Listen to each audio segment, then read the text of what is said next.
ఒక్కలను కూడా మోసం చేయకుండా వదిలిపెట్టలేదు కాంగ్రెస్ ప్రభుత్వం. నేనేదో ఉత్తమ మాటలు చెప్తలేను, కావాలంటే మీకే ఒక్కసారి చూపెడతా. ఏమన్నారు కాంగ్రెస్ వాళ్ళు ఎలక్షన్లకు ముందు? అందుకే ఈ టీవీలు అన్ని పెట్టి మీకు కాంగ్రెస్ వాళ్ళ మాటలు చూపెట్టాలనే ఈ టీవీలు పెట్టినాం.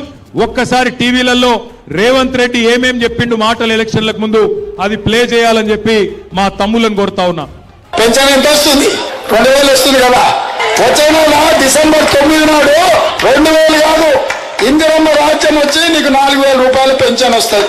ఎవరు అడుక్కునే పని లేదు. ప్రతి నెల 1వ తారీఖు నాడు ప్రభుత్వ ఉద్యోగికి జీతం వచ్చినట్టుగా ప్రతి నెల 1వ తారీఖు నాడు ఆడబిడ్డల ఖాతాలో 2500 రూపాయలు ప్రతి నెల ఆడబిడ్డల ఖాతాలో వేయాలని కాంగ్రెస్ పార్టీ నిర్ణయం తీసుకున్నది. షాదీ ముబారక్ కళ్యాణ లక్ష్మిలో ఈ రోజు 1,00,000 రూపాయలే వస్తున్నాయి.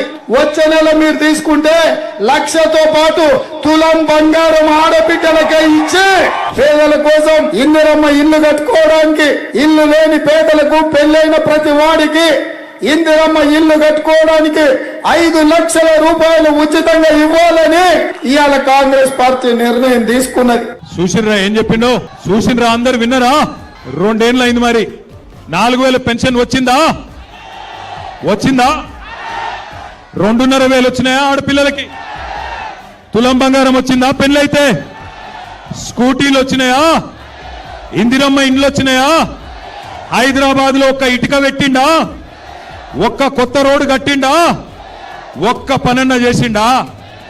ఇవాళనేమో వచ్చి అన్ని ఉద్దర మాటలు చెప్తుండు.